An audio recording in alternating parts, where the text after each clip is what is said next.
서밋 미니스트리와 이 크리스천 포스트에 근무하시는 두 분이 이걸 이제 책을 만드셨습니다.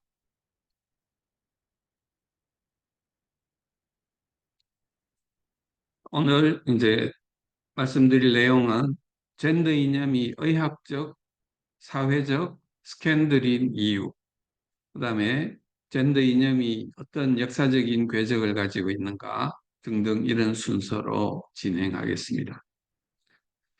오늘 이제 제일 먼저 이제 서론 부분에 생물학적 성이 왜 중요한가 하는 부분을 말씀드리겠습니다. 인간은 남자는 46개의 염색체, 아버지에게서 온 23개, 어머니에게서 온 23개, 그 중에 이제 22개를 이제 상염색체라고 하고, 이 나머지 하나, 이 XY든지 XX든지 이 성염색체가 있습니다. 그래서 이 우리 체세포에는 이렇게 아버지에게서 받은 것, 어머니에게서 받은 것을 각각 한 쌍씩 가지고 있습니다. 그런데 이제 그 정자나 난자는 이걸 이제 아버지에게서 온 것과 어머니에게서 온 것을 섞어가지고 한 하나만, 한 세트만 가지게 됩니다. 그래서 우리가 그걸 반수체라고 얘기하기도 하죠. 그래서 이 난자의 유전형을 보면 성염색체는 난자는 전부 X 성염색체만을 가집니다. 그러나 정자는 X 성염색체를 가진 게 있고 Y 성염색체를 가진 게 있습니다. 그래서 정자와 난자가 만나면 XX가 만나면 여자아이가 태어나고 XY가 만나면 남자아이가 태어나도록 하나님이 디자인을 해 두셨습니다. 그렇게 수정이 일어나고 난 다음에는 이 세포가 똑같은 DNA를 그대로 두 배로 카피해가지고 두 세트를 만든 다음에 하나는 이 세포, 하나는 저 세포로 그렇게 이제 체세포에는 이걸 똑같이 만들어서 똑같이 나누는 일밖에 할 수 없습니다. 예, 생식세포에서는 다양한 섞임이 일어나고 그게 두 사람이 이렇게 합쳐지는 일이 일어나지만 우리 몸의 수정 이후에 그 다음부터는 그때 정자와 난자가 만난 그 정보가 모든 세포 속에 동일하게 있는 것이죠. 그래서 남자의 모든 세포에는 XY 성염색체가 있고 여자의 모든 세포에는 XX 성염색체가 있습니다. 그래서 처음에 만나는 순간에 이 성의 결정은 거기서 이제 끝이 나는 것입니다. 이걸 다른 방식으로 어떻게 바꿀 수가 없어요. 성의 결정은 그 Y염색체의 이 거의 위쪽 끝부분에 있는 SRY라는 Sex Determining Region of the Y Chromosome 이라는 성을 결정하는 부분이 있고 그 부분에 코딩하고 있는 TDF라는 유전자가 있습니다. 이 TDF는 전사인자인데 이 TDF가 작동을 하면 이 남자나 여자나 둘 다 처음에는 똑같은 고나드에다가 볼피안 덕트와 물레리안 덕트라는 두 개를 동시에 가지고 있다가 5주째부터 남자아이에게서는 여기에서 TDF에 의해 가지고 테스토스테론이 만들어집니다. 여자아이에서는 만들어지지 않습니다. 테스토스테론이 만들어지기 시작하면 이게 정소로 발달하고 남자의 성기관과 연결되는 볼피안 덕트가 발달하기 시작합니다. 그래서 수정 후 9주째쯤 되면 이게 만들어져 가지고 정소가 체외로 몸 밖으로 이렇게 배 밖으로 이제 나오게 되는 거죠. 반면 똑같은 고나드가 이 그 테스토스테론이 없는 경우에는 이게 정소로 발달되는 볼피안 덕트는 다 사라져 버리고 물레리안 덕트만 남아가지고 난소와 그 다음에는 나팔관과 이 자궁과 질이 만들어지는 이런 과정을 겪게 됩니다. 그래서 이거는 발달 과정의 형태가 만들어지는 과정은 이 하나님이 우리에게 정해주신 그 방법으로 정말 자연스럽게 오묘하게 되는데 이걸 인간의 손으로 수술로 이걸 절대 할 수 없다는 것이죠. 그래서 수술로 이렇게 하는 거 불가능하다 하는 것을 말씀을 드립니다. 그래서 생식기가 이렇게 만들어졌는데 그냥 있는 모양을 잘라버리고 없앨 수는 있어도 그걸 이 생식 기능을 할 수 있는 자궁과 질을 만들고 그다음에 성의 어떤 느낌을 받을 수 있는 그런 건 도저히 이제 불가능하다는 것이죠.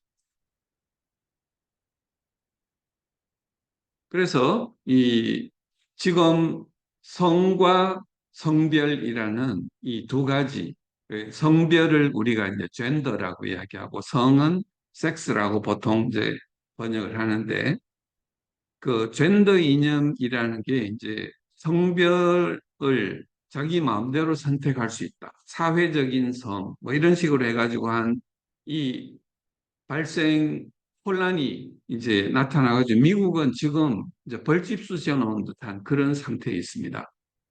그래서 UCLA의 윌리엄스 인스티튜트라는 로스쿨에서 만든 여기서 이제 설문조사한 결과 지난 수년 동안 트랜스젠더가 2배 이상 증가했고 트랜스젠더 중에 20%가 사춘기 아이다. 그러니까 13에서 17세 사이에 연령이 있는 아이고 미성년자에서 젠더 불쾌증을 가지고 있는 사람이 2017년에서 21년 사이에 3배가 증가했는데 그래서 2021년에는 4만 2천 명 정도가 된다고 합니다.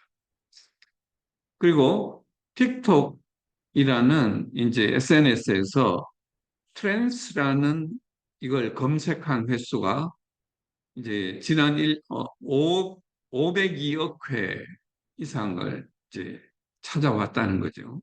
그래서 지난 1년 동안 2배 이상 증가했다는 것. 그리고 이런 이런 내용들을 통해 가지고 지금 그 젠더로 이제 성별을 전환하려고 하는 자기의 성 정체성에 대해서 혼란을 가지고 있는 어린아이들이 너무나 많다는 것이 지금 미국에서 이제 벌집 쑤셔 놓은 듯한 그런 일이 된 것이고요. 그런데 젠더 이념에 반대하는 언행을 하면은 그 전에 자기 편이었든 아니었든 간에 SNS를 통해 가지고 집중적으로 집중 포화를 쏟아붓습니다. 사이먼 르베이라는 사람은 게이 유전학자로서 동성애를 찬성하는 어떤 동성애가 유전된다는 것을 찬성하는 논문들을 꽤 썼던 이제 유전학자인데 이 사람이 성발달이 사춘기 이전에 확정되었다고 이야기하면 안 된다라는 말을 했는 걸로 집중 공격을 받았습니다. 그다음에 가수 베티 미들러와 J.K. 롤링이라는 사람은 LGBTQ를 이제 지지하는 사람이었는데, 그리고 자신들은 레즈비언이었어요. 그런데 이 동성애가 여성 전용적인 어떤 곳에 굉장한 심각한 피해를 일으킨다는 말을 했다는 이유로 이들의 이제 집중적인 공격을 받았습니다. 그래서 뭐 또 나브라틸로바라는 테니스 선수 있었죠. 거기도 굉장히 유명한 테니스 선수고 레즈비안으로 커밍아웃을 아주 이런 시기에 해가지고 그것 때문에 또 비난도 많이 받았던 사람인데 그 사람이 테니스계에 트랜스젠더가 들어와가지고 여성 테니스계에 들어오는 이 문제가 있다. 라는 이야기를 했다는 걸로 이 그 사람에게 맡겨졌던 이 홍보 대사 뭐 이런 거에 이제 전부 다 sak탈관직을 당하고 쫓겨나는 이제 그런 일을 겪게 됩니다. 젠더 이념에는 의학적 요소가 있는데 트랜스젠더 표준 진료 지침이라는 게 이제 미국에 지금 있다는 것이죠. 그 진료 지침을 그대로 따르면 의사가 환자의 망상을 조장하게 만든다는 것입니다. 부여받은 성이 아니고 자기가 원하는 성이 될 수 있다고 믿게 만들도록 의사에게 시킨다는 거죠. 그다음에 환자가 미성년자일 경우에는 부모에게도 그렇게 하도록 시키는 그 명령이 들어있다는 것이죠. 그리고 죽은 아들을 할 것이냐, 살아있는 딸을 할 것이냐, 뭐 이런 식의 협박인 것이죠. 그리고 호르몬 수술요법은 의도적으로 질병을 유발하는 것이고 신체의 기능을 영구적으로 훼손하는 것입니다. 그렇기 때문에 이제 의학적 요소가 있고 법적 책임에서 이 표준 의료 지침은 그 일을 한 의사들을 보호하는 기능도 하게 됩니다. 잘못했는데도 그걸 보호하는 그런 역할을 하게 됩니다. 그 다음에 젠더 이념이 영적 요소가 있다. 이것은 하나님이 정해주신 인간에게 정해주신 가장 분명한 구분인 남성과 여성이라는 그 양성을 부정하는 것이죠. 이건 하나님에 대한 분노가 포함이 되어 있다고 이야기를 하고, 하나님이 우리 인간에 대해서, 한 사람 한 사람에 대해서 오리지널 디자인, 하나님이 그 생각하신 개개인에 대한 디자인이 있다는 것을 거부하는 것입니다. 그래서 이제 시중에 유통되는 젠더의 종류가 이 헬스라인이라는 이제 사이트에서는 68종류를 이제 나열해 놨습니다. 그래서 이 어떤 사람들은 지금의 경향을 볼 때 3,000개가 넘는 젠더가 있을 수 있다. 이 자유롭기 때문에. 그래서 이 자세히 보면 웃기는 게 너무 많습니다. 한번 그 다음에는 이 뉴스위크에서 이 US 시티즌 중에 G 제너레이션, Z 세대, 그리고 젊은 크리스찬, 그 Z 세대의 40%가 또 젊은 영 크리스찬의 30%가 자기가 LGBTQ 중에 못이다라고 자기의 정체성을 이야기했다고 2021년에 첫 이제 그걸 조사한 거를 이야기했고 2022년에 이제 업데이트를 한 이 기사가 있습니다.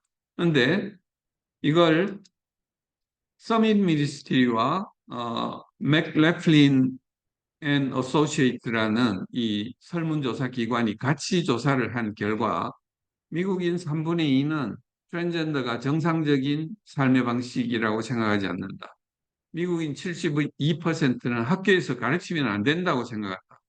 미국인 90%는 성전환 또 처방 혹은 수술이 미성년자에게 행해지면 안 된다라고 믿고 있다는 것이죠. 결론적으로 성별 해체는 거짓에 휩쓸려 가는 것이고 그 배후에 성별 해체의 지침을 만드는 젠더 이념가들이 있고 틱톡 같은 SNS가 있고 이거는 아마 자기들이 메이저 플랫폼이 되기 위해서 사람들이 관심을 많이 가지는 이슈를 그쪽으로 끌어들이는 그런 일이 될 수도 있는 것이죠. 그다음에 성별 해체를 실행함으로써 돈을 버는 집단이 있습니다. 제약회사나 의료기관, 그리고 관련 의료인들이 있죠. 그래서 이것은 좌우 이념의 문제도 아니고 과학과 종교의 문제도 아니다. 그렇기 때문에 아닌 것은 아니라고 분명하고 담대하게 이야기할 수 있는 용기가 필요하다라고 이야기합니다. 젠더 이념이 의학적, 사회적 스캔들인 이유를 한번 챕터 1입니다. 한번 살펴보도록 하겠습니다. 젠더 이념은 네가 잘못된 몸으로 태어난 거야 라고 이야기를 하는데 그것은 거짓말이라는 것입니다. 아까 제가 앞부분에 서론에서 보여드린 것처럼 남녀의 구분은 이제 의문의 여지가 없습니다. 생식기 형태 문제가 아니고 우리 모든 세포 하나하나에 100조개쯤 된다 그러거든요. 성인에서는. 그 세포 모두에 새겨져 있습니다. 그리고 최근에는 이제 단백질을 코딩하는 유전자의 발현량을 우리 한 20개의 장기에 있는 세포들에서 다 조사를 해봤더니 하나의 장기에서 차이가 있는 것은 6,500개, 두 개에서 공통으로 650개, 뭐 이런 식으로 9개 장기에서 나타나는 건 22개, 뭐 이런 식으로 굳이 한꺼번에 사실은 나타날 필요는 없어요. 그렇지만은 이게 공통적으로 이렇게 나타나는 것도 많다. 그 탈성전환, 이걸 detransition이라고 이야기를 하고 이 의학이 아닌 다른 부분에서는 컨버전이라고도 이야기를 합니다. 그래서 용어를 사용할 때 이 두 개를 이제 잘 구별해 가지고 사용해야 됩니다. 스티븐 리차드라는 사람이 있습니다. 이 사람은 남자에서 여성으로 이 성전환 수술까지 했다가 원상복귀하는 디트랜지션을 선택한 사람. 그래서 이 사람이 그 자기가 한 결정에 대해서 너무나 후회한다는 그 이야기를 이제 한 그런 그 기사들이 있고요. 그 다음에 이런 사람들이 많이 나타나 가지고 이제 그것을 권한 의사들을 고소하기 시작했습니다. 이것은 그 마약 성분의 진통제를 처방받아 가지고 마약 중독된 사람들 중에 또 고소하기 시작한 이런 그룹들이 많이 생겨났거든요. 그러니까 이런 문제들이 이제 생겨나기 시작하고 있다는 것이죠. 그러니까 실제로는 우리가 남자와 여자가 있는데 남성에서 남성답고 여성다울 수 있고 여성에서도 더 남성답고 여성다울 수 있는 이런 분리된 두 개의 스펙트럼이 있는 것을 우리가 이제 이야기를 하는데 젠더주의는 뭘 이야기하냐면 하나의 스펙트럼이라는 거죠. 그 남성다움의 끝에 또 여성다움의 끝에 있는 사람이 있고 중간에 있는 사람들이 많다는 뜻이죠. 그래서 남자, 여자를 하나의 스펙트럼으로 만들어버린 것. 이것이 이 젠더주의의 잘못이라는 것입니다. 그래서 요거는 이제 요 논문에 대한 것입니다. 혹시 BMC 바이올로지라는 것은 꽤 괜찮은 저널입니다. 잘못된 몸으로 태어났다는 거짓말은 이제 문화적인 성적 고정관념에 반대하는 사람들, 고정관념을 신격화한, 실은 뭐 어떤 것이냐면은 이 페미니스트 같이 그 자기 여성의 그거에 대해서 너무 손해를 보고 있다 이렇게 해서 남녀의 구분을 불공평하다고 생각하는 사람들이 그 중에 일부가 트랜스젠더를 그걸 하면서는 그 고정관념을 오히려 신격화해 버리는 거죠. 고정관념에 반대했던 사람들이 그걸 오히려 신격화해서 수술까지 하고 호르몬까지 맞게 되는 것이죠. 그러니까 이런 일들이 이제 결국은 아나볼릭 스테로이드를 사용해서 이제 운동선수가 근육을 늘리려고 하고 제약회사가 마약성 진통제로 이 중독성 없다고 판매하는 것처럼 이런 미국에서 이 60개 이상의 소아젠더 클리닉에서 이 호르몬제를 지금 300개의 클리닉에서 호르몬제를 처방하고 투여를 하고 있다고 합니다. 젠더 확인 치료는 이 젠더 불쾌증, 자기가 부여받은 성에 대해서 이 불편함을 느끼는 개인에게 성별 변경할 수 있는 의료를 제공하는 것, 그것을 젠더 확인 치료라고 정의를 합니다. 그래서 이 조사한 바에 의하면 여기 이 사이트에 transgendertrend.com이라는 데에 들어가 보시면 청소년기에 젠더 불쾌증을 느낀 사람의 74 내지 88%가 청소년기 말에 거기에서 벗어난다. 자기가 트랜스젠더라는 정체성을 버리고 자기의 원래 부여받은 성으로 돌아간다는 것이죠. 그래서 이제 그 전에 그 사춘기 시기에 사춘기를 지연시키면서 어, 그 젠더 그 확인 치료를 하는 것은 우리 몸에 치료 불가능하고 회복 불가능한 해를 가하는 나쁜 의료 행위다. 그러니까 do no harm이라는 이제 히포크라테스의 선서에 나오는 환자에게 나쁜 의료를 가하면 안 된다는 거에 이제 반한다는 것이죠. 이것 때문에 젠더 불쾌증이 원인이 될 수 있는 또 정신질환 치료의 시기를 놓칠 수 있다. 예, 이런 일들이 이제 올 수 있고 그래서 여기 이쪽에 보면은 아까 78%라고 이야기하는 거의 이제 10개의 논문들에서 조사를 한 거예요. 모든 숫자를 다 조사해 가지고 처음에 트랜스젠더라고 정체성을 밝혔던 사람이 나중에 어떻게 됐느냐 하는 것을 전체적으로 모은 이제 그 논문들을 전체 표로 만든 것입니다. 그다음에 reassigned라는 이제 제목의 아티클이 있는데 이건 이제 12개국의 트랜스젠더를 용인하는 국가 12개 나라의 통계 자료를 보여줍니다. 성별 전환을 위한 법적 요건이 각 나라마다 어떤가? 요거는 아마 많이 이제 요 사이트를 인용을 하시면 좋을 것 같아요. 제가 이제 올려놓은 것도 있는데 성별 변경을 주민등록에 받아주는 최소 연령은 몇 살이고 남녀 외의 법적 성별이 각국마다 있나 없나 의학적 성전환을 위한 요구 조건 그다음에 사춘기 차단제 사용 가능한 최소 연령 교차 호르몬 치료의 최소 연령 뭐 이런 기준들을 전부 다 조사해 가지고 그게 어, 빡빡한 나라와 헐거운 나라를 이 표시를 다 해놨습니다.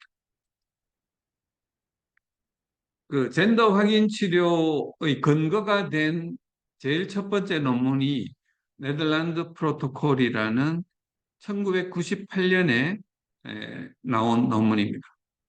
이건 네덜란드에서 13살에서 18살까지 FTM, 여성에서 남성으로 성전환 아이의 사춘기 차단 약물을 18살까지 줬다가 그 이후에 반대 이제 크로스 섹스 호르몬으로 이제 투여해가지고 성전환을 일으킨 하나의 케이스를 가지고 이, 이 증례를 보고했고 이것 따라가지고 간 거예요. 한 개의 케이스로. 그 다음에 이 케이스를 처음 발표했을 때 일저자를 했던 사람이 98년에 일저자를 했던 사람이 2011년과 14년에 이제 코리스판딩 그러니까 주저자 이 책임 저자가 돼가지고 두 개의 논문을 또 썼어요. 그 논문들에서도 여전히 이 젠더 확인 치료가 긍정적이다는 이야기를 했습니다. 그런데 최근에 2023년에 네덜란드 프로토콜을 비판한 이 세 개의 논문을 전부 다 싸잡아 가지고 비판한 논문이 나왔습니다. 그래서 실험적인 증례를 입증된 관행으로 착각하게 만들었다는 것, 연구 숫자도 적고 과장되고 오해의 소지가 있다. 이게 이 논문에서 이 위의 논문들을 이제 비판한 것입니다. 그 네덜란드 프로토콜이라는 게 보면 한 사람에게 한 걸 가지고 지금 일이 이렇게 이제 됐다는 거죠.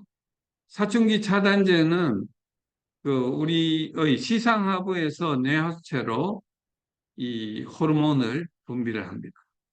그 호르몬 중에 고나도트로핀 릴리징 호르몬이라는 게 있어요. 그걸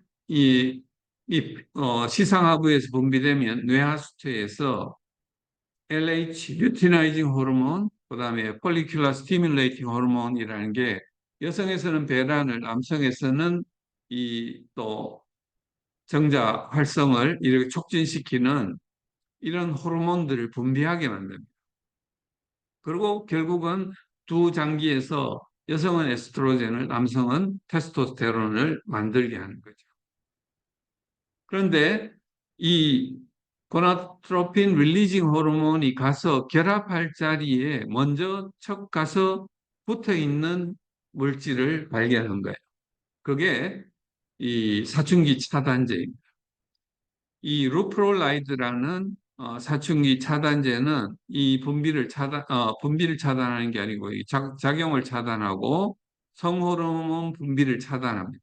그래서 이거는 이제 전립선암이나 자궁 내막증 환자 그리고 성범죄자의 중성화를 시킬 때 이걸 사용하는 호르몬입니다.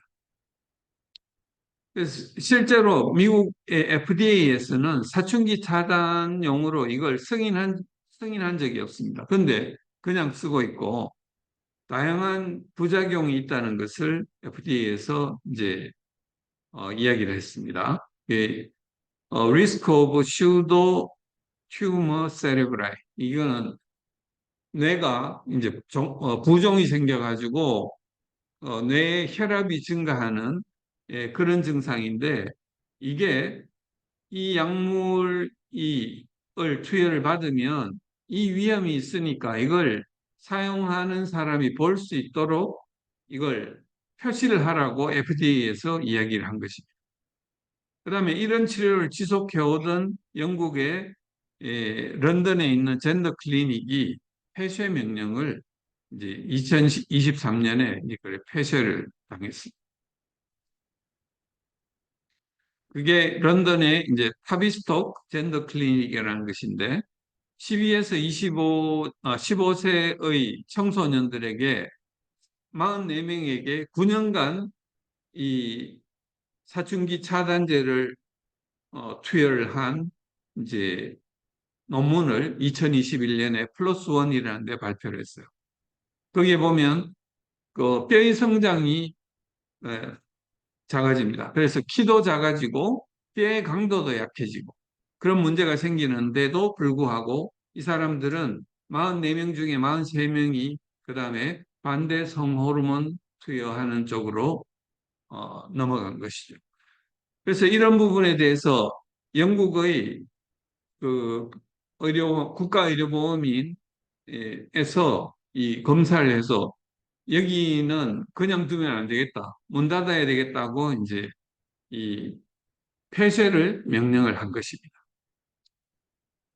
이 사춘기 차단제 사용이 의학적 스캔들인 이유는 젠더 불쾌증이 신체적 증상으로 나타나는 내분비 질환이다라는 이 거짓말을 한 것입니다.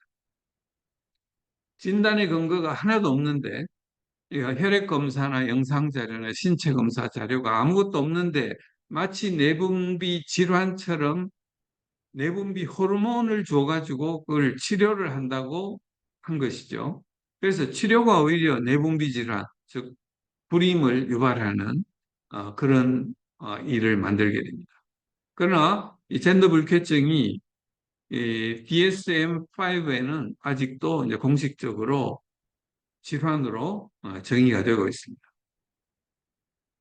그리고 호르몬은 우리 몸에 나오는 호르몬은 우리 몸의 항상성을 유지하는 것이라서 자동 조절돼야 되고 미세 조절돼야 돼요. 그래서 인슐린 같은 경우는 우리가 뭔가를 먹으면 많이 먹으면 많이 분비되고 적게 먹으면 적게 분비돼야 되는데 우리가 외부에서 줄 때는 그냥 푹 줘버리죠. 그러니까 부작용이 오랫동안 치료하면 그 부작용이 생기는데 이 성호르몬도 동일한 문제를 일으키는 것이죠. 그래서 이 메이오 클리닉에서 2023년에 페미나이징 호르몬 세라피의 문제점이라고 해서 거기에 만성 대사성 질환을 유발한다는 것을 이 웹사이트에 들어가면 보실 수 있습니다. 그래서 영국의 NHS, National Health Service 여기에서 이제 폐쇄 명령을 했다. 그래서 not safe or uh, viable as a long-term option of the care of young people with a gender-related distress. 이런 이제 요걸는 여기서 이야기한 걸 그대로 옮겨온 것입니다. 그래서 문을 닫게 되었다 하는 것이죠. 그 다음에 이 사람들이 하는 거짓말 중에 이제 성전환을 허용하지 않으면 자살을 더 많이 한다라는 이야기를 합니다. 이게 젠더 이념의 사악한 측면인데 젠더 확인 치료를 하지 않으면 자살 위험이 커진다는 거짓말을 하고 있습니다. 그리고 젠더의 이제 호르몬 치료에 들어가기 전에 사회적 전환을 선행할 것을 강요합니다.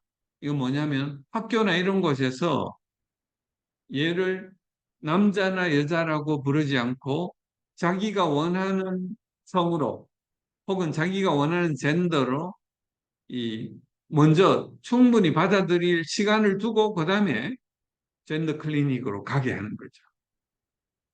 그다음에 사회적 전환에도 여전히 불쾌증이 지속될 경우 젠더 확인 치료로 이행을 하게 되는데 사춘기를 차단하고 반대성 호르몬을 주고 생식기 성형 수술을 하고 이런 단계로 넘어가게 됩니다.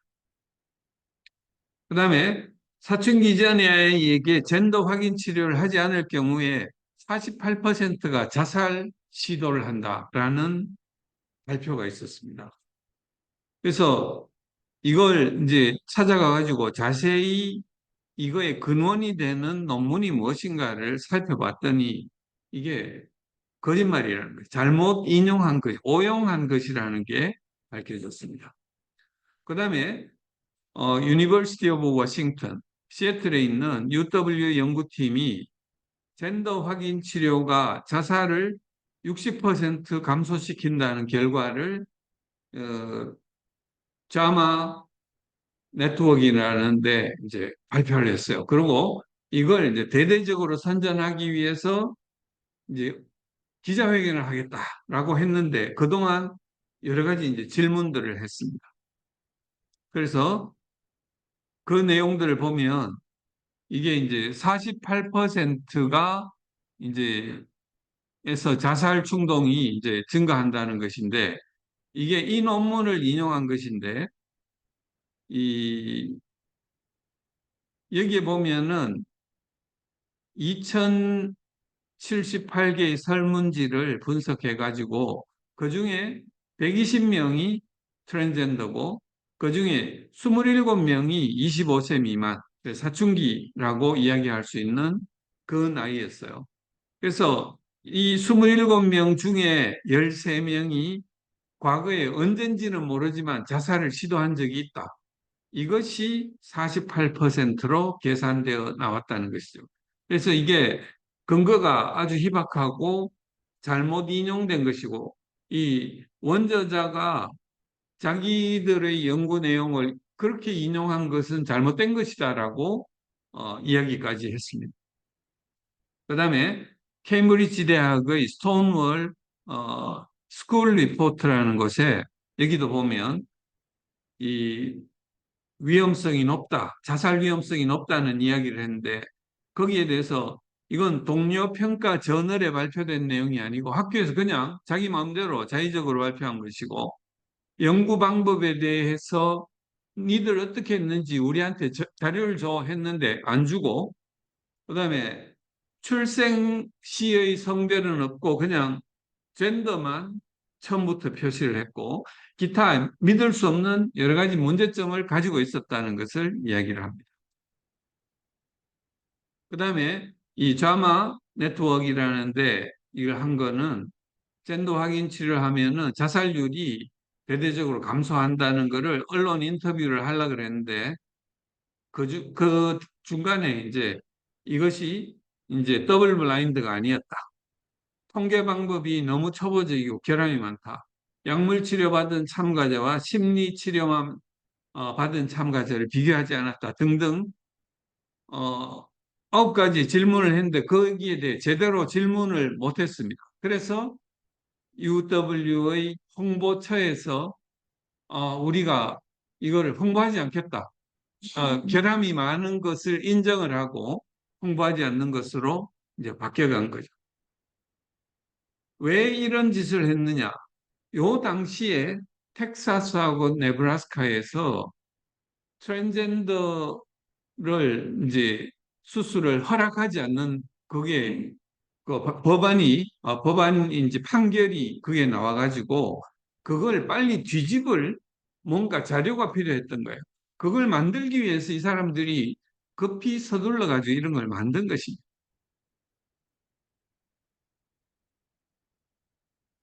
그다음에 이 스웨덴 연구팀이 2011년 플러스 원에 발표한 결과에 의하면 여기는 어, 트랜스젠더 324명, 그다음에 그 대조군이 3,240명, 그리고 상당히 많은 숫자를 가지고 9년간 팔로우 스터디를 한 거예요.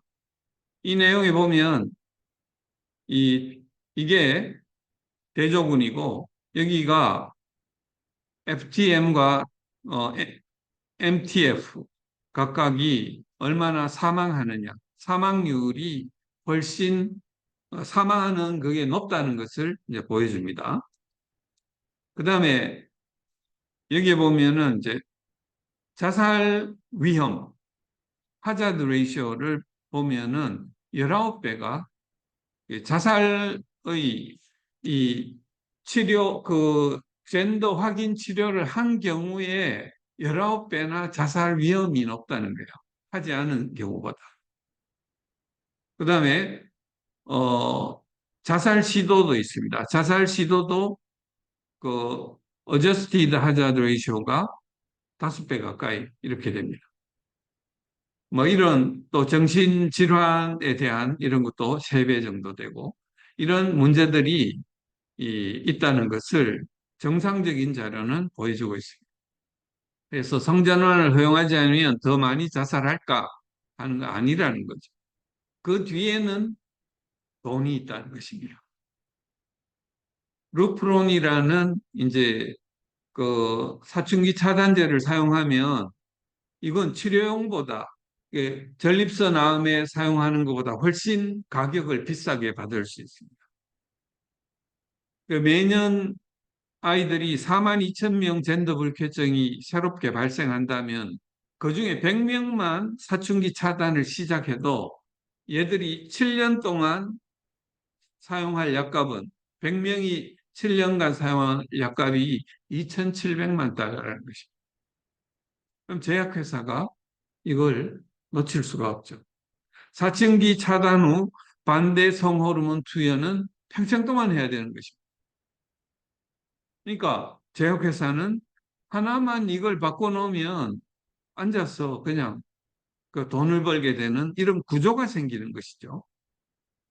그 다음에 생殖기 성형수술이 2019년에는 3억 달러 정도였는데 2022년엔 그 2배가 6억 달러가 되고 32년쯤 되면 아마 19억 달러 정도 될 것이라고 추정을 하고 있습니다. 이것은 분명히 약한 아이들을 꼬드겨 가지고 그걸 약탈하는 약탈 산업이다라고 이야기를 할 수 있고 우리는 담대하게 이걸 진실을 말해야 됩니다. 옛날에도 이런 비슷한 사례가 있었습니다. 프랜시스 골턴이라는 이 다윈의 사촌인 이 사람은 우생학을 주장해 가지고 히틀러가 이제 그걸 했고 미국에서도 이 지체 또 정신 지체 장애 이런 사람들의 불임 시술을 한 적이 있습니다. 그다음에 안토니오 에가스 모니즈라는 사람은 조현병 치료법으로 뇌역 절제술을 이제 시행한 적이 있는데 거의 다 이제 죽는 것이죠. 그러니까 그 조현병이 겉으로 드러나는 질병 현상이 나타나는 게 아니고 그냥 환자를 거의 죽이는 것이죠. 그래서 이게 노벨상까지 탔지만 이게 가짜라는 것이 이제 밝혀진 것입니다. 하지만 위의 경우는 최소한 사회적인 캠페인은 없었다는 거죠. 우리 이렇게 하자라고 캠페인은 없었는데 불구하고 트랜스젠더 부분은 지금 그렇게 하자라고 하는 이야기를 지속적으로 하고 있다는 것입니다. 이것이 문제라는 것이죠. 젠더 이념의 역사. 그러니까 지금 Rapid Onset Gender Dysphoria 이렇게 해가지고 급발성 젠더 불쾌증이라고 이야기를 합니다. 이 트랜스젠더라고 주장하는 여자아이의 65%가 SNS, 특히 틱톡하고 연관이 있다는 것이 알려졌습니다. 그래서 SNS를 통해서 트랜스젠더를 규범화시키고 세뇌시키는 그런 역할을 합니다. 고린도전서에도 성별 혼란에 대한 그게 있었고 고대에도 소년 노예를 이제 성적 희생물로 삼는 그런 경우가 있었다고 합니다. 그런데 여기에서 이제 우리가 성적 지향과 성별 정체성을 잘 구별할 필요가 있습니다. 성적 지향 혹은 성적 취향은 섹슈얼 오리엔테이션이라고 하는데 내가 성적 대상으로 누구를 선호하는가 하는 질문입니다. 그래서 여자가 여자, 남자가 남자, 혹은 양쪽 다 이런 것은 실체가 있는 것이에요. 그렇지만은 젠더 아이덴티티, 성별 정체성이라는 것은 실체가 없는 것이라는 거죠. 자기 스스로 내가 어떤 성인가를 그냥 머릿속에서 생각하는 것이죠. 그래서 정신적인 혼란 정도, 정체성의 혼란 정도를 보면 성적 지향보다 성별 정체성 쪽이 훨씬 더 혼란이 심각한 상태라는 것을 이야기합니다. 그리고 이 남자와 여자, 그 성적 지향은 분명한 자기의 어떤 행위도 있고 이 그 취향이 분명하게 있기 때문에 이 문제하고 성별 정체성은 아무것도 없는 것에서 그냥 자유롭게 자기 마음대로 모든 것을 해체해버리는 그런 특성을 가지는 것이죠. 그래서 이제 퀴어 이론과 트랜스젠더주의의 출현은 사춘기 혼란한, 정체성이 혼란한 사춘기 때 정체성 혼란을 부추기는 SNS가 자극을 하고 약화된 가족관계가 겹쳐지면 아이들이 자기 마음대로 자기의 성을 선택하겠다고 이야기하는 거기다가 이제 주디스 버틀러 같은 또 게일 루빈 같은 이 트랜스젠더 이념을 설파하는 이런 나쁜 학자들에 의해 가지고 이 성윤리 체계를 해체하려는 그래서 유대 기독교의 성윤리는 성윤리에서 남자와 여자의 우아한 경계라는 그것은 무한정의 성적 쾌락을 취하려고 하는 사람에게는 억압이다라고 이야기를 합니다. 그러니까 포스트 모더니즘에서 이야기하는 도덕은 억압인 것이죠. 그 사람들에게는. 무조건 자유롭게 할 수 있는 것을 못하게 하니까 억압이 되는 것입니다. 그리고 이제는 이제 급진 페미니스트들도 이 트랜스젠더에 대해서는 반대 의견을 지금 계속 말하고 있습니다. 트랜스젠더주의에 대한 페미니스트의 분석, 트랜스섹슈얼 제국 쉬메일 만들기. 그다음에 성의 폐지, 트랜스젠더의 의제가 여성과 소녀들에게 미치는 피해. 이게 이제 전부 급진 페미니스트고 자기들끼리 같이 운동권 사람들이 지금 이제 나눠진 거예요. 젠더 이념은 고정관념과 간섭으로 성별을 고정관념함으로써 여성들을 모욕하고 있다라고 주장하고 있습니다. 그다음에 더 이상한 사람도 이제 나타납니다. 마틴 로스블렛이라는 사람은 원래는 마틴 로스블렛인데 E가 없는 사람이었는데 마틴이었는데 마틴이라는 것은 여성적인 그거로 성전환을 했어요. 이게 자기 아내가 죽고 난 다음에 성전환을 해가지고 여성으로서 68세의 백만장자인데 트랜스 에브리띵 CEO라고 합니다. 그래서 뉴욕 매거진의 표지에도 등장했고 미국에서 가장 높은 연봉을 받는 여성 임원으로 자리를 잡았고 그의 돈은 이제 시리우스 위성 라디오라는 것과 유나이티드 제약이라는 게 있습니다. 이 트랜스 활동가인데 이 사람은 그 자기 기억을 AI 속에 집어넣기만 하면 기억만 있으면 나는 없어지지 않는다. 뭐 이런 이야기를 합니다. 그래서 트랜스휴머니즘을 주장합니다. 그리고 자기 아내하고 똑 닮은 그 로봇, 그 자기 아내가 비나 로스플랫이었는데 그 비나 로스플랫의 모습을 닮은 로봇을 자기 집에 갖다 놨어요.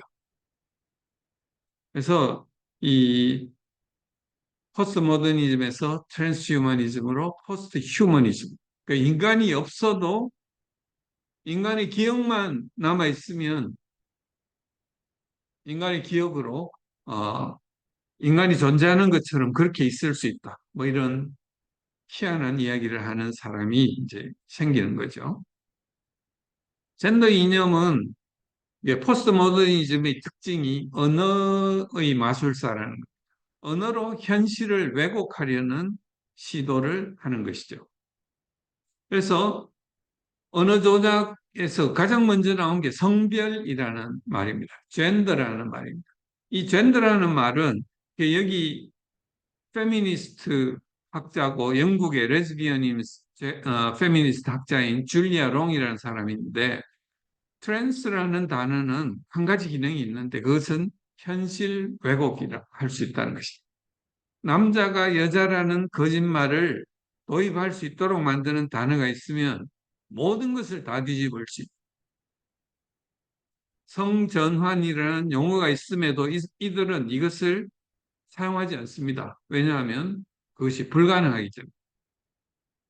그래서 젠더 확인 치료라는 모호한 말을 씁니다.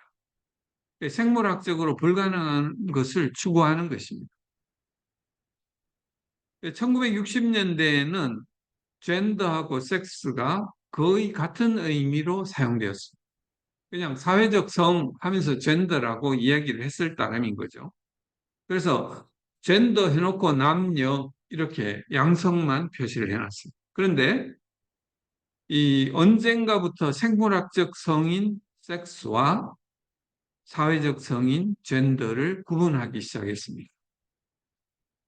그런데 그게 이제 양성일 때는 그 문제가 없었어요. 그러나 이것이 성의 해체와 폐지를 목표로 방향을 딱 전환하고 난 다음부터는 이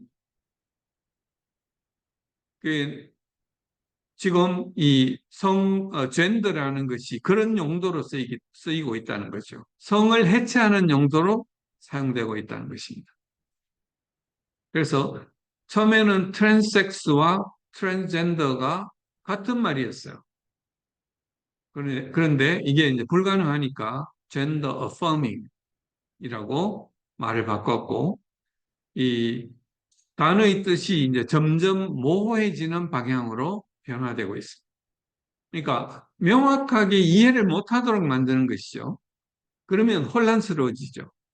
그러면 굳이 토론도 잘 안 되고 혼란스럽고 혼란스러운 게 이제 그냥 유지되는 것이에요. 이것이 이 포스트 모더니즘이 이 사회에서 영향을 미치는 방식입니다.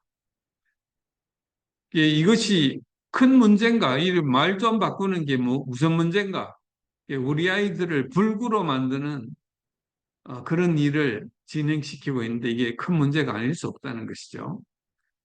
젠더주의자들은 자기들이 진리라고 주장하는 것에 대해서 현실과 반대되는 것이라도 받아들이라고 자꾸 원합니다. 우리가 원하는 세상을 창조하기 위해서 우리는 말을 자유롭게 사용할 수 있다. 이것이 젠더주의자가 하는 말인데 그때 우리는 자기들입니다. 그냥 젠더주의자 자기들만일 뿐이에요. 다른 사람은 우리가 아닌 거죠.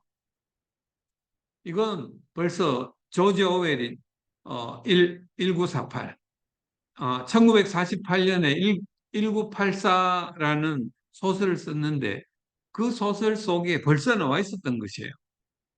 뉴스픽이라는 새로운 말이라는 형태로 벌써 이야기를 했고, 그래서 이 언어의 문제가 왜 큰 문제인가? 단어가 의미를 잃으면 사람은 목숨을 잃는다고 마이클 바우만이 이야기했습니다.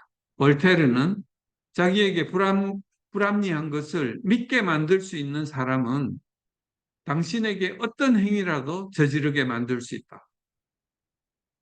규범적 제도가 내적 설득력을 가지고 그 이상을 구성원에게 전달하지 못할 때 그 문화는 해체된다고 이야기했습니다. 즉 기독교의 규범과 이상을 이 우리가 설득력을 가지고 표현하지 못할 때 젠더주의 때문에 이게 밀려가지고 제대로 설명하지 못할 때 기독교 문화는 해체된다는 그런 주장을 하고 있습니다. 그래서 우리는 언어를 되찾아야 합니다. 언어가 우리에게 주는 그 의미를 분명하게 만드는 그럴 필요가 있다는 것이죠. 그래서 이제 이 진 에드워드 베이스라는 사람은 포스트 모던 타임스라는 책에서 이 포스트 모던주의자들은 자기가 쓰는 글들 중에 그 사람들은 왜냐하면 절대적인 진리가 없다고 이야기하기 때문에 자기들은 뭔가를 판단하려고 하는 이야기를 잘 안 합니다, 보통. 그런데 할 수 없이 도덕적 판단이 지속적으로 등장하는데 자기들이 주장하는 것을 어, 관용하고 그것을 받아들이라고 이야기하는 걸 할 때는 절대적인 어떤 도덕적 판단을 거기에 추가를 하고 있습니다. 그래서 이 사람들이 언어를 사용하는 게 굉장히 이제 모순이 생기는 거죠. 그래서 성경에도 아담은 만물의 이름을 분명하게 그 정체성을 부여하는 이름을 만들었고, 뱀은 하와에게 단어의 뜻을 조금 비틀어 가지고 왜곡하는 것으로 죄를 짓게 만들었고, 이런 일들이 이제 있었다 하는 것을 이야기하고 있습니다. 그래서 우리는 진리를 말해야 된다라고 이야기를 합니다. 젠더 이념이 우리 제도를 어떻게 장악했는가? 젠더 이념이 의료계를 장악한 방식입니다. 미국 의학협회, 소아과학협회, 소아과학회, 내분비학회 이런 학회들에서 아까 이야기한 우리 젠더 확인 치료라는 것을 표준 치료로 만들어낼 수 있도록 밀어붙인 방식입니다. 그래서 이런 학회에서 자신의 성별 정체성에 대해서 아이들이 편안함을 얻을 때까지 사춘기 차단제, 반대 성호르몬 투여, 수술, 치료를 받는 것이 의학적으로 필요하다라고 이 학회들에서 표현을 합니다. 이건 뭐냐면 여기에 의료보험으로 커버를 해주라 하는 그게 됩니다. 국가 의료비를 보장하도록 만드는 것입니다. 그런데 트랜스젠더 치료의 선구적인 국가였던 핀란드나 영국이나 네덜란드에서는 이제 약물 수술 치료 대신에 심리 상담을 가장 먼저 권장을 하고 있습니다. 젠더 확인 치료는 이런 순서로 간다고 했는데 젠더 운동가는 이 젠더 확인 치료가 과학적인 합의라고 주장을 합니다. 그러나 이 의료계에서 이런 학회에서 그걸 표준 의료라고 이야기하게 된 과정을 한번 살펴볼 필요가 있습니다. 그래서 이 뭐 보면은 이, 이 사람들이 학회를 만듭니다. Professional World Professional Association for Transgender Health. 그래서 그 트랜스젠더의 건강을 위한 이제 어소시에이션을 만들어 가지고 여기서 학술지를 만들어요. 이 학술지에서 젠더 확인 치료가 정상적인 치료라는 논문들을 막 내보냅니다. 그래서 여기에서 나온 논문들을 근거로 이제 젠더 확인 치료가 표준 치료가 되도록 만드는 거죠. 그래서 뒤에 좀 요약한 게 있습니다. 그 다음에 이제 그걸 나중에 보여드릴 텐데, 그 다음에 학교에도 마찬가지예요. 학교 이념을 이제 장악하게 됩니다. 젠더 활동가들이 우리 전교조하고 똑같은 거예요. 미국에도 젠더 이념 활동가들이 그 교사들 중에 많은데 그 사람들이 그 교실 속의 이념을 이제 장악하는 거죠. 그래서 이런 문제들에 대한 것을 이제 이것도 이제 뒤에 같이 제가 요약해 놓은 것을 보도록 하겠습니다. 그리고 간성이라는 것에 대해서 또 이야기를 합니다. 그 젠더를 이야기할 때 남성하고 여성 두 양성 말고 그 중간에 뭐 다른 게 좀 있다. 그걸 이야기할 때 항상 인터섹스라는 것을 이 사람들은 이야기하는데 질병 그 분류로는 disorder of sex development라는 이제 질환, 발달 질환입니다. 근데 이 질환을 가지고 있는 사람들, 즉 북미 간성협회 (Intersex Society of North America는) 트랜스젠더 이 단체에서 우리를 자꾸 사용하지 마라라고 이야기를 합니다. 우리는 우리를 제3의 성으로 분류하지 않는다라고 이야기를 합니다. 그리고 이런 이제 세계 최대의 로펌인 덴턴스와 또 그걸 지원하는 재단 LGBTQ 청소년 연합이 이 로비스트에게 그 법원에 미국 국회에 법을 만들 때 왜 오직 성인만 아동의 성별을 인식할 수 있는가? 자기가 할 수 없는가라는 질문을 하는 거죠. 부모가 허락을 하지 않으면 못하게 하니까 왜 그걸 부모가 해줘야 되느냐는 거죠. 그래서 부모 허락 없이 하게 되도록 지금 만들어 갔다는 거죠. 그래서 우리는 이런 사람들의 그냥 주장과 싸울 게 아니라 통계 자료와 그걸 겪었던 어떤 특정한 사람의 스토리로부터 그 이야기들로 싸워야 한다는 것이 이 책에서 이야기하는 것입니다. 간성과 성전환. 이 간성은 전번에 이제 제가 한번 말씀드린 적이 있는데 이런 것들이 간성이라고 이야기는 하는데 이 염색체가 정상과 다르잖아요. 그렇지만 이 사람들의 생식기 형태는 Y 염색체가 있으면 무조건 남성, Y 염색체가 없으면 무조건 여성이에요. 혼란의 여지가 없습니다. 질환적인 특성이 나타나긴 하지만 생식기의 기능은, 생식기의 형태는 이 사람들의 흰색에는 문제가 없어요. 그러나 생식기 형태에 문제가 있을 수 있는 가장 많은 것이 선천성, 부신, Y형성. 숫자도 약 50명에 한 명 혹은 1000명에 한 명 정도로 이 숫자가 많이 나타납니다. 나머지는 숫자가 굉장히 적어요.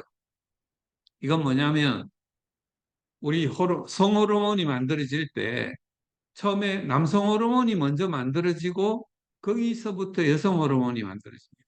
근데 여성 호르몬으로 가는 그 중간 단계의 효소가 문제가 생기면 남성 호르몬으로 계속 있게 되는 거예요.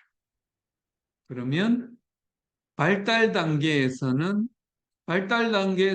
모호한 생식기 혹은 여성 염색체를 가지고 있는데 남성의 생식기 형태를 가질 수 있는 문제가 생깁니다. 여기를 제외하고는 나머지는 사실은 큰 문제가 되는 것은 아니에요. 그래서 이런 노란색은 생식기에 이상이 있을 수 있다. 대부분은 성호르몬 대사에 관련되는 유전자에 문제가 생기는 것입니다. 그 젠더 이념이 우리 학교와 의료계를 장악한 이유는 유엔 산하의 인권 기관이 있습니다. 이거 좌파들이 장악하고 있죠. 이건 유엔 소속도 아니고 유엔 산하에 그냥 돼 있는 이런 기관들이 각국의 국가인권위원회에 야, 젠더주의를 받아들이도록 좀 만들어라. 그 입법이나 정책 수립을 요구를 합니다. 그러면 각국의 국가인권위원회가 그렇게 하라라고 정부에 요구를 합니다. 그때 차별금지법이 있는 나라는 이걸 강제할 수 있습니다. 그리고 의료기관과 학교에 이 젠더와 연관되는 위원회가 있을 때는 반드시 그 사람들을 참가시키도록 의무 조항을 만들게 됩니다. 그래서 그 위원회 속에 아까 이야기했던 미국 소아과학회나 내분비학회나 거기에 실제로 표준 의료 지침을 작성한 사람은 의사가 아니고 트랜스젠더라는 것입니다. 의사가 아닌 트랜스젠더들이 그걸 한다는 것이죠. 교실에서도 마찬가지입니다. 그래서 차별금지법이 통과되면 우리도 이게 일사천리로 아마 진행될 것입니다. 왜? 위원회 속에 그 사람들이 들어오게 만들면 그 사람들이 무슨 주장을 할 때 그걸 반대하는 사람은 차별이고 억압이 되니까 그 사람을 고소했을 때 필시 이제 문제가 생기게 그렇게 되도록 만드는 것이죠. 그 젠더 이념과 복음. 그래서 우리는 어떻게 방향을 잃었는가? 또 프로이트가 나와가지고 우리 민성길 교수님께 죄송합니다만 이 주장한 바가 결국 성충동이 가장 근본적인 욕구고 이걸 억제할 때 질환이 생기니까 너무 억제하지 마라. 이게 억제하지 마라가 아니고 이제 거기서 또 오해가 생기는 거예요. 그걸 치료하라는 거예요. 네. 집에서 정상을 만들어라는 얘기를 했는데 근데 대부분은 그걸 이제 억제하지 말고 마음대로 하는 걸로 해석을 그 다음 사람들이 네. 그래서 이제 결국 그 문제의 시초가 된 거는 프로이트가 이제 성이라는 걸 아마 이 사람 너무 천재라 가지고 자기가 어떻게 하면 유명해질 수 있는가를 생각했을 거예요. 그래서 모든 걸 성으로 하면은 파격적으로 자기가 유명해질 것을 아마 생각했을지도 모릅니다.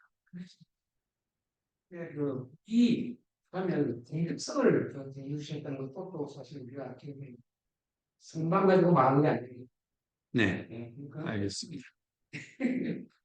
그 다음에 마가렛 생어라는 사람이 이 가족계획협회, 산하제한, 그리고 피임 기구, 그래서 자유로운 성해방 이런 걸 주장을 했고요.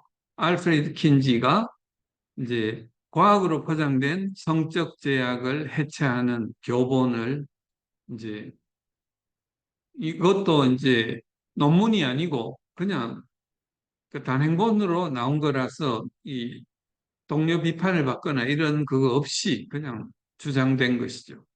그리고 유럽의 68혁명과 미국에서의 69혁명 이걸 통해 가지고 결국 성적 자유의 물결이 이제 강력하게 몰아친 거죠. 성혁명의 여파는 성이 상품화되는 것입니다. 특히 여성의 성적 학대, 그 영혼 없는 성관계에 따른 성적 불만과 외로움과 불행, 그 남녀 서로 부자연스러운 성적 대상화를 하게 됨으로써 상호관계를 유지하는 능력이 이제 서로 왜곡되는 이 남녀 사이의 관계가 멀어지는 문제를 만들게 됩니다. 이게 68 유럽에서의 혁명, 성혁명이 일어날 때 대학생들 중심으로 우리에게 성적 자유를 달라라는 식의 캐치프레이즈를 내걸고 시작을 했던 거예요. 근데 이건 이제 그 당시에 드골 정권에 의해 가지고 즉시 진압됩니다. 그래서 즉시 진압되지만 그 뒤에 이거의 영향은 이제 굉장히 크게 나타난 거죠. 그게 더 이제 영향이 크게 나타난 게 이 미국이었어요. 이게 그 우드스탁 락 페스티벌이라는 게 1969년에 뉴욕주에 있는 어떤 농장에서 이 그 수만 명의 청년들이 전국에서 다 모여가지고 버스 타고 와가지고 이거 전에 그 영화 뭐냐 이 기억이 잘 안 나네. 응? 아니 그거 말고 그 톰 행크스 나오는 미국 역사 쭉 나오는 거 있잖아요. 아, 포레스트 검프. 포레스트 검프에도 보면 자기가 사랑하는 그 여자가 버스 타고 락 밴드들하고 떠나는 거기 모인 장소가 여기예요. 이 우드스탁 락 페스티벌이 그래서 성적인 자유를 미국 전체로 퍼뜨리는 그런 역할을 했던 것이죠. 그리고 기존 질서에 대한 반항, 락이 이제 그런 의미를 이제 가지고 있었던 거죠. 젠더와 섹슈얼리티에 대한 성경적인 이해. 성경적 세계관에서는 인간은 하나님의 형상이고 남자와 여자로 어, 구분되어서 창조되었다. 육체적인 구분, 영적인 구분입니다. 이건 우리의 선택 대상이 아니다. 그 다음에 창조 설계에서 벗어난 젠더와 섹슈얼리티는 우리 사회를, 개인과 사회를 파괴하는 방식으로 나타나게 됩니다. 그리고 인간의 다양성은 그 전번에 제가 강의할 때 한번 말씀드린 적이 있는데 감수 분열할 때 정자와 난자가 발생할 때 자기 부모로부터 받은 유전자가 뒤섞이는 거 있잖아요. 주고받는 게 그것에 의해 가지고 하나도 똑같은 사람이 태어날 수 없도록 만드는 그 원리를 하나님이 설계를 해 놓으셨어요.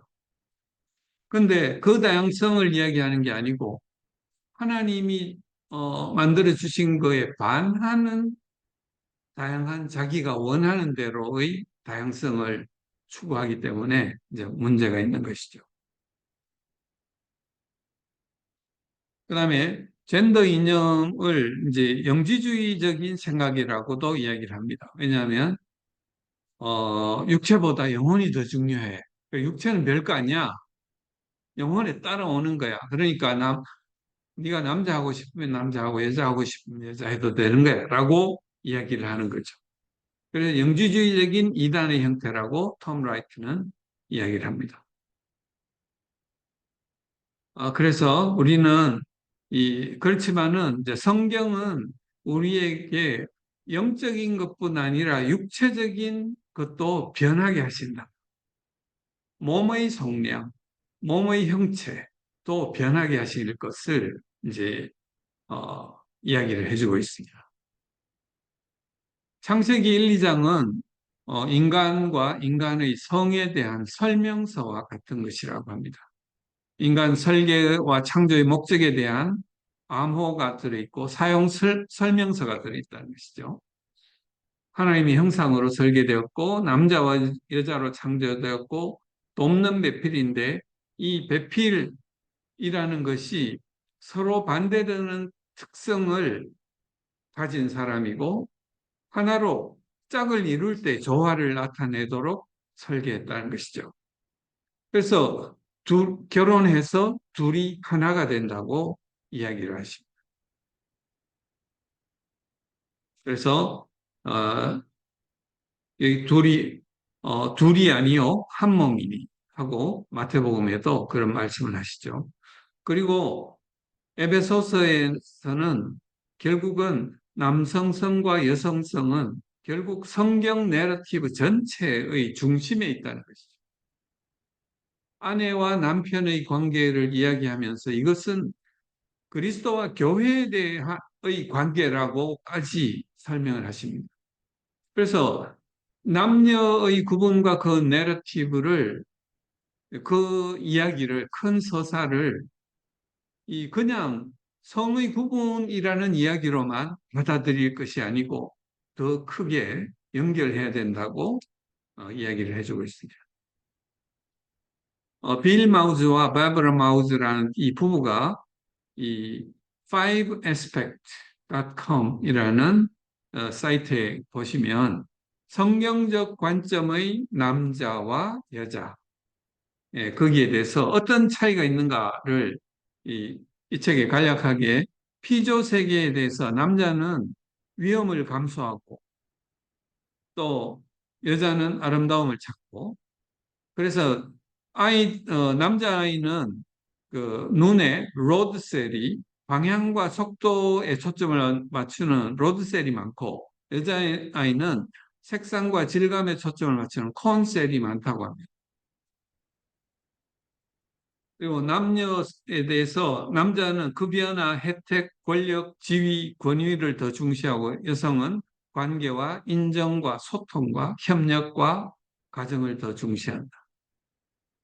남자는 좌뇌와 우뇌가 앞뒤로 움직이는 것을 빠르게 하지만 직관적으로 하지만 여성은 좌뇌와 우뇌 사이의 왔다 갔다 하는 것이 더 연결이 더 복잡하다라고 이야기를 합니다.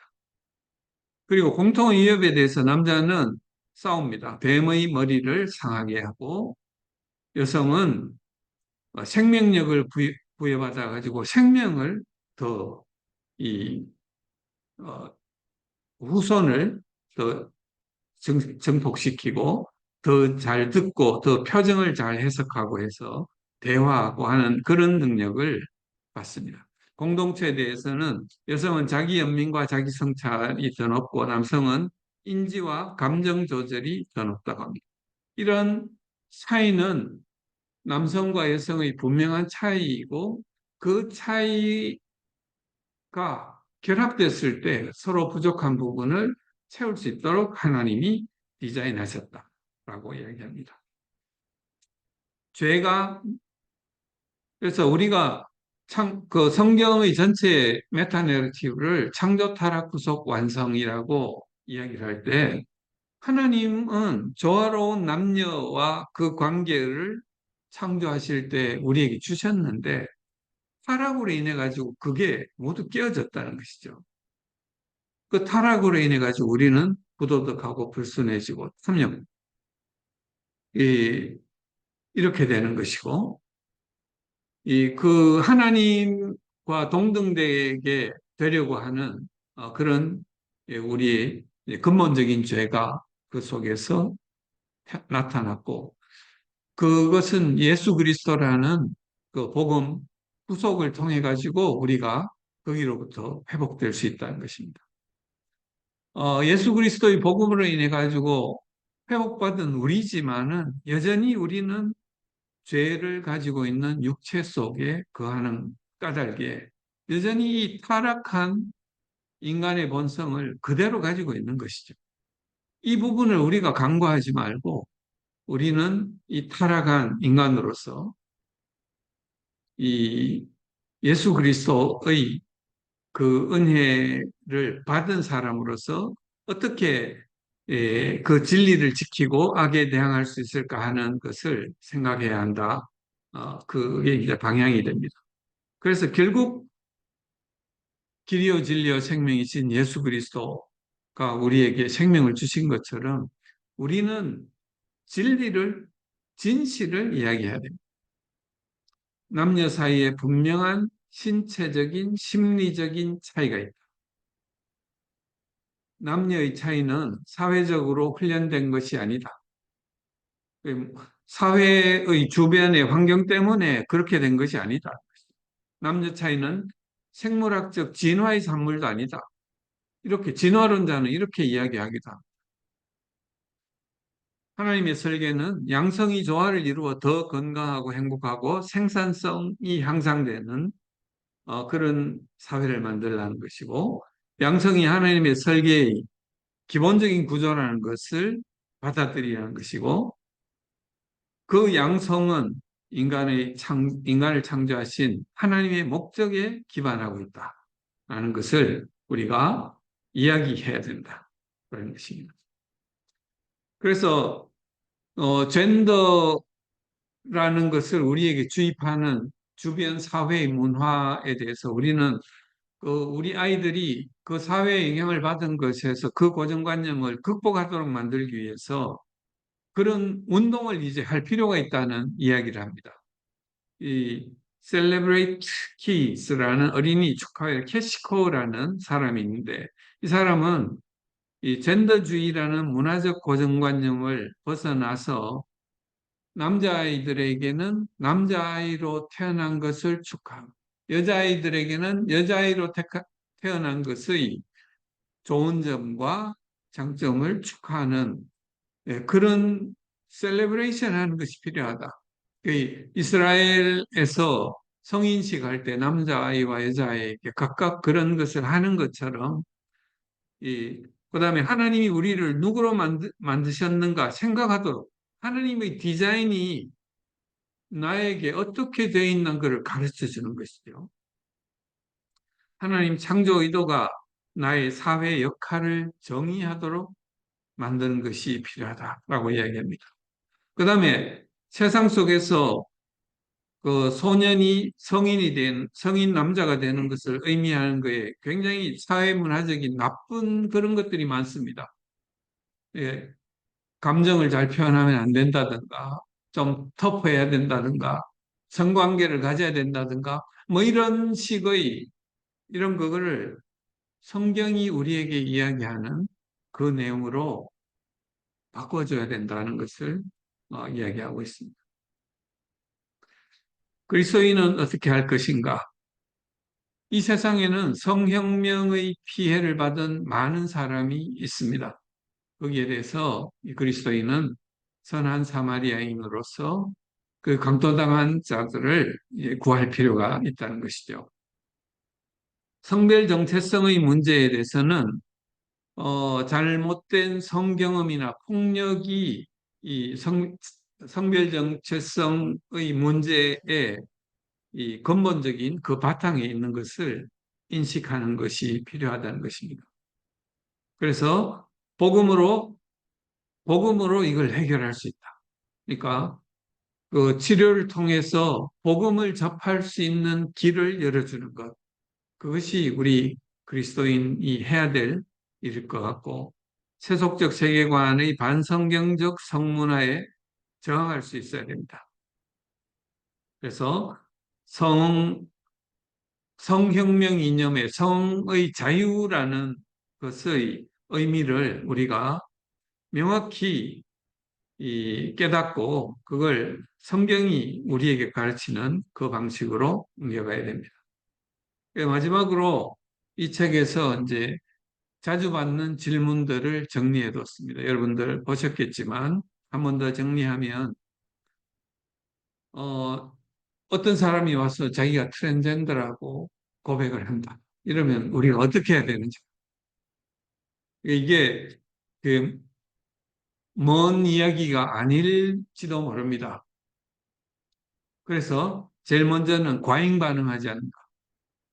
그리고 도망가지 않는다. 그러니까 야, 이거는 죄야 하고 이렇게 썩 물러가라 이렇게 하거나 하는 게 아니고, 그러니까 강도 만난 자, 강도 만난 이웃을 맞이하는 그런 태도를 취해야 된다는 거죠. 과잉반응하지 않고 편안하고 안전하게 느끼도록 만들고 그를 위해 기도하라. 그러면서 성령님이 우리를 어떻게 이끄시는지 그 통찰과 인도를 기대해야 되고, 그리고 트랜스젠더라고 할 때 이게 용어가 너무 포괄적이기 때문에 자기 자신이 여기에 대해서 어떻게 인식하고 있는지, 정의하고 있는지를 들어볼 필요가 있다는 것이죠. 네가 트랜스젠더라고 이야기했는데 그게 어떤 의미를 이야기하는 건지 들어볼 필요가 있다는 것입니다.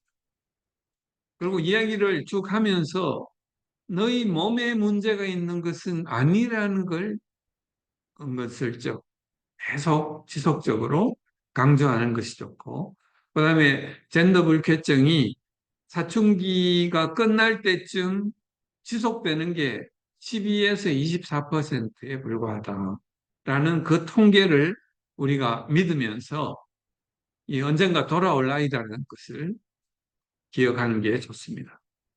그래서 정신 심리적 문제의 치유가 필요한 것을 기억해야 됩니다. 그래서 우리가 연결할 심리 정신 치료자들의 리스트를 주변에 가까이 있는 분을 가지고 있는 것이 필요합니다. 호르몬 치료나 수술은 비가역적입니다. 되돌릴 수 없습니다. 한번 시작하면 그걸로 끝입니다. 그러나 심리 치료는 그 여지를 여전히 두고 있습니다. 뭐 전환과 비전환을 상태를 열어둔 채로 심리 치료를 먼저 하도록 하는 것이 필요하다. 그 다음에 자신이 선호하는 이름이나 대명사 사용을 하는 것에 대해서 어떤가? 이름은 자기 자신에 대한, 개인에 대한 것이죠. 개인의 인식에 대한 것이니까 이름 바꿨다는데 우리가 뭐 그걸 이래저래 할 수 없잖아요. 이름은 불러줍니다. 그러나 대명사는 공개적인 많은 사람들의 인정을 의미하는 것이기 때문에, 공식적인 인정을 의미하는 것이기 때문에 그 거짓말에 동조하는 것입니다. 그래서 가급적이면 그걸 사용하지 않는 것이 좋겠다. 이름을 사용하든지. 그 다음에 은근슬쩍 자기의 원래 부여받은 성에 대한 대명사를 익숙해지도록 자꾸 이렇게 자극을 하는 게 좋겠다라고 추천을 합니다. 심리 상담자에게 의뢰할 때 좋은 접근법은 이 치료자들 중에 이념에 사로잡힌 자들이 더 많다고 보면 됩니다. 그리고 무지한 사람들이 더 많을 수 있습니다. 그래서 상담자가 어떤 사람인지 그 사람한테 간다고 할 때는 전화해가지고 직접 한번 물어보는 게 좋습니다. 여기에 대해서 어떻게 생각하느냐고 질문해가지고 이상한 답이 나올 때는 거기에 이제 보내면 안 되겠죠. 이제 이런 부분을 우리가 생각하고 성경적 세계관의 치료자 리스트를 공유하는 것이 필요하다. 그리고 성전환 치료를 먼저 시행했던 스웨덴, 영국, 핀란드는 상담 치료를 우선하는 것으로 바뀌었다. 이걸 알려줄 필요가 있습니다. 젠더 이념이 왜 이렇게 빠른 속도로 진행되었는가? 이건 퍼펙트 스톰, 그러니까 두 개의 태풍이 혹은 세 개의 태풍이 뭉쳐져 가지고 큰 태풍이 되는 것처럼 이 SNS를 통해 가지고 전파되고 또 가족의 붕괴, 또 자기중심적인 자아관을 가진 이게 문화적 폭풍이죠. 그 다음에 젠더주의와 젠더 행동주의의 이념적인 폭풍, 그리고 제약회사, 의료기관에 약속된 이 경제적인 폭풍, 이 세 개가 합쳐져 가지고 초특급 폭풍이 만들어진 것이라고 봅니다. 그래서 미국의 이런 현재의 상태를 우리가 타산지석으로 삼고 어떻게 방어해야 될 것인가를 잘 대책을 세우는 게 필요하다는 것이죠. 혼란한 청소년에게 문화적 고정관념 때문임을 설명할 때 이 성에서 성별로 은근슬쩍 이렇게 넘어간 과정을 이렇게 설명해 주는 게 필요합니다. 그리고 남자가 좋아하는 것을 여자가 좋아한다고 굳이 여자가 남자가 될 필요가 없다는 것을 설명해 줄 필요가 있습니다. 예, 어린 애들이고 정체성이 불안한 청소년기에는 이런 것조차 하나하나 설명해 줄 필요가 있다는 것이요. 어, 독특한 개인의 특성이 오리지널, 하나님의 오리지널 디자인이지, 이게 잘못돼 가지고 손상된 것. 내가 여잔데 남자처럼 행동하는 것은 뭔가 손상되어 있기 때문에 내가 남자로 바꿔야 돼라고 이야기하는 게 아니고, 그건 하나님이 너를 향한 오리지널 디자인이야. 너만 특별하게 그렇게 한 것이야. 라고 설명해 줄 필요가 있다는 것입니다. 그리고 젠더 불쾌증을 내분비 질환처럼 호르몬으로 치료하게 된 계기는 그 실험적 치료였던 네덜란드 프로토콜을 비판 없이 받아들였고, 차별금지법이 아까 이야기했죠? 표준치료재정위원회 속에 트랜스젠더들이 참여해서 차별금지법을 등에 업고 그 사람들이 회의를 주도했기 때문에 이게 표준치료로 성립되게 된 것입니다. 트랜스젠더를 인정하지 않으면 자살 위험이요. 앞에 이야기한 것처럼 그렇지 않다는 것입니다. 오히려 호르몬 치료받고 수술받은 사람에서 훨씬 자살 위험이 19배 높았다고 이야기를 합니다. 이건 9년간 많은 사람을 대상으로 한 자료이기 때문에 훨씬 신빙성이 높은 자료입니다. 성별 혼란이 동성애 끌림과 관련이 있는가? 그러니까 트랜스젠더 중에 동성애자들이 있을 수는 있습니다. 그러나 성별 혼란이 있다고 해서 반드시 동성애자는 아니라는 것이죠. 이건 훨씬 더 혼란이 심한 사람이죠. 그 성적인 행위와 관계없이 성별이 그냥 혼란이 있는 것입니다. 법이나 인권보호에서 성별 정체성의 의미는 무엇인가? 성별 정체성은 법적으로 지금 이제 구체화되어 있지 않습니다. 우리나라 입법하는데 보면 차별금지법 입법할 때 그 내용을 보면 미국의 이 정신과 DSM-5의 정의를 인용한다라고 써놨어요. 그다음에 성별을 결정할 수 있는 어떤 검사도 없습니다. 혈액 검사, 영상 검사, 유전자 검사, 신체 검사. 그러니까 이게 그냥 검사도 없이 동사무소에서 그걸 인정해 주는 것이 맞느냐 하는 문제를 제기해야 되는 것이죠. 성전환자와 성별전환자의 차이가 있는가? 생물학적 기준밖에 다른 건 없습니다. 이 수사적 표현일 뿐 혼란을 조장하기 위한 수사적 표현입니다. 헷갈리게 만들어가지고 뭐가 뭔지 모르게 만들어서 그냥 쓱 받아들이도록 만들게 하려는 의도밖에 없다는 것입니다. 진정한 성전환자가 있는가? 인간이 성전환시키는 것은 불가능하다. 그러니까 문화적 성별 고정관념에 기반되어 있는 것이죠. 그래서 자기가 결정한 성정체성의 구조물을 이제 가지려는 것뿐이기 때문에 진정한 성전환이라는 것은 생식 기능도 있고 성기능도 있고 자기 의식도 완전히 그렇게 바뀌는 것을 의미하는데 하나도 그쪽으로 바뀌는 것은 없다라고 이야기합니다. 젠더의 종류가 점점 이렇게 많이 늘어난다고 이야기하는데 이걸 인정하면 그 다음에는 어떻게 될 것인가 라는 이야기입니다. 아까 이야기한 것처럼 68개의 젠더를 제시한 것도 있고 3,000개 이상의 젠더가 있다고 이야기하는 데도 있습니다. 이걸 인정해주면 소와 결혼, 소와 성애를 인정해 달라고 이야기할 거고, 동물과의 결혼을 인정해 달라고 이야기할 거고, 근친 결혼, 다중 결혼, 결혼 조합 이런 것들을 법적으로 인정해 달라고 그 유럽에서는 이게 이제 진행되고 있습니다. 소와 결혼, 동물과의 결혼 이런 것들을 주장하고 있습니다.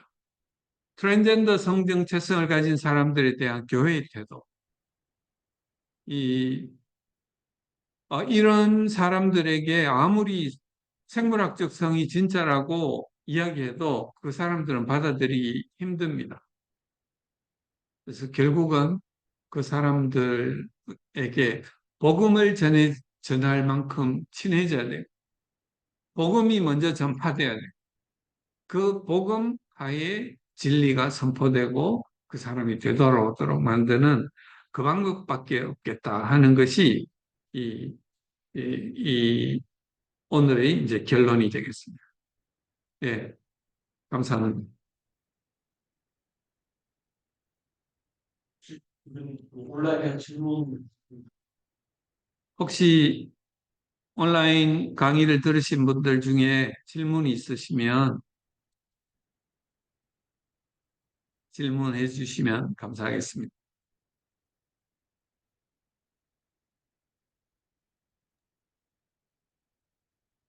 질문은 아니고요. 유 박사님 너무 탁월한 강의 감사합니다. 저 아프리카에 있으지만 즐겁게 잘 들었습니다. 감사합니다. 예, 반갑습니다.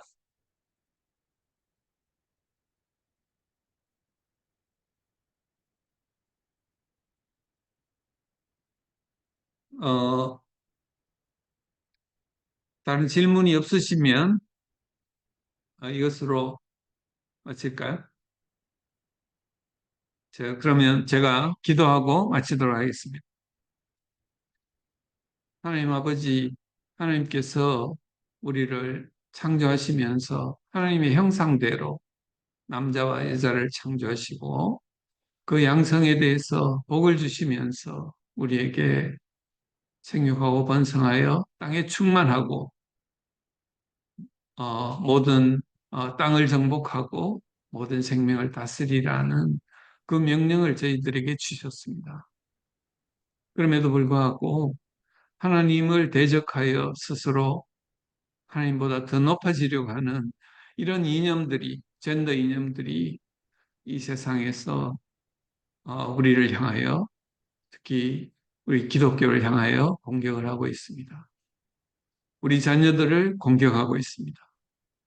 주님, 거기에 대해서 우리가 분명히 진리를 알고 그 진리를 많은 사람들 앞에 선포할 수 있도록 주님, 저희들에게 용기 주시고, 결코 무리하지 않고 온유와 두려움으로 우리가 전할 수 있는 것을, 우리의 소망을 그들에게 이야기하는 저희들이 될 수 있도록 주님 지켜주시옵소서. 감사드리며 예수 그리스도 이름으로 기도드립니다. 아멘. 아멘. 질문이 하나. 네. 네. 네, 질문이 하나 있었습니다. 믿지 않는 사람들과 이야기할 때 동성애와 젠더까지는 이야기하지만 동물과의 혼인, 소아 성관계로 넘어가는 건 납득하기 힘들어 하는데 그 연결고리가 무엇이라고 설명하면 될까요? 그러니까 포스트 모더니즘에서 이야기하는 어, 성, 성혁명의 이념은 성적 자유, 그리고 모든 성적인 이 규제를 없애는 것을 이야기하고, 그것은 이 네오마르크시즘이 처음에 만들어질 때 마르크스주의의 이념이 왜 혁명을 성공하지 못했는가? 유럽에서 1차 세계대전의 혼란스러운 상황에서 그 혁명에 성공하지 못하게 했는가? 거기에 원인이 기독교의 문화 주도권이라는 것에 원인을 찾았습니다. 문화주도권은 기독교의 성적인 어떤 그 부부 안에서의 성관계 그리고 그 밖을 넘어가지 않는 그 규제에 의해 가지고 이 그 기독교의 문화주도권이 지켜지는 상황에서는 아무리 혁명을 일으키려고 해도 혁명이 잘 안 일어난다. 그래서 처방이 뭐냐? 성혁명이라는 거죠. 그러니까 성적 자유를 추구하도록 만들어라. 그래서 이 그 결혼한 남자도 결혼한 여자도 하지 않은 남자도 하지 않은 여자도 전부 성적으로 자유다라고 하면 가정이 약해질 것이고 가정이 약해지면은 자녀들은 길거리로 나갈 것이고 교회 가지 않을 것이고 교회가 약해질 것이고 기독교가 무너질 것이다. 그때 공산혁명을 할 수 있는 시기가 다가온다. 이게 이 네오마르크시즘을 주장한 사람들의 이야기예요. 그게 사람 사이의 성적인 관계의 자유만을 이야기하는 게 아니고 모든 성관계를 다 열어놓는 것이죠. 그렇기 때문에 동물과의 성관계 이거는 뭐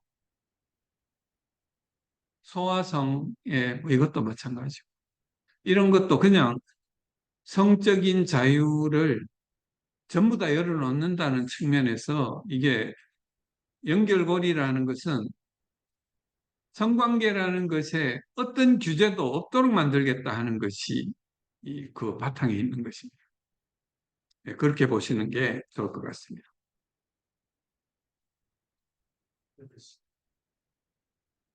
답변이 되셨겠죠? 예. 네, 감사합니다. 오늘 그 젠더 이놈의 그 거짓 이 이론을 갖다가 하나하나 우리 살펴주시고 또 좋은 책을 번역해서 또 이렇게 강의로 이렇게 잘 이렇게 해주신 우리 유호모 교수님께 감사를 드립니다. 계신 자리에서 박수를 한번 쳐주셨습니다. 감사합니다. 다음 달 5월 달에는요, 퓨어 신학에 대해서 우리 곽혜원 교수님께서 이제 강의를 한번 해주시도록 하겠습니다. 퓨어 신학이 멀리서, 아니 뭐 그런 게 다 있어, 엉터리들, 뭐 그랬는데, 의외로, 이런 것들에 대해서 이렇게 빠지는 분들이 꽤 있어요. 여러분 주변에도 이단에 빠지는 분들, 어떻게 이단에 빠질 수 있냐 그러는데, 뭐 그런데 혹해가지고 빠지는 분 있잖아요. 전혀 상상도 못 했는데. 그래서 저희들이 이런 것이 그분들이 어떤 주장을 하고 있는지, 그리고 어떤 것인지, 한번 이제 정말 이렇게 잘 요약해서 또 흐름과 역사와 그 모든 베이스에 있는 모든 사상을 정리해 주실 겁니다. 다음 달 5월 달에 다시 뵙도록 하겠습니다. 여기서 마치겠습니다. 감사합니다. 감사합니다. 네. 수고하셨습니다. 나는 또 어떻게 그냥 아니 그리가서 해가지고 예. 내가 이메일을 아유, 어저께 오늘 이제 아니야. 잠시 드릴 말씀이 있어서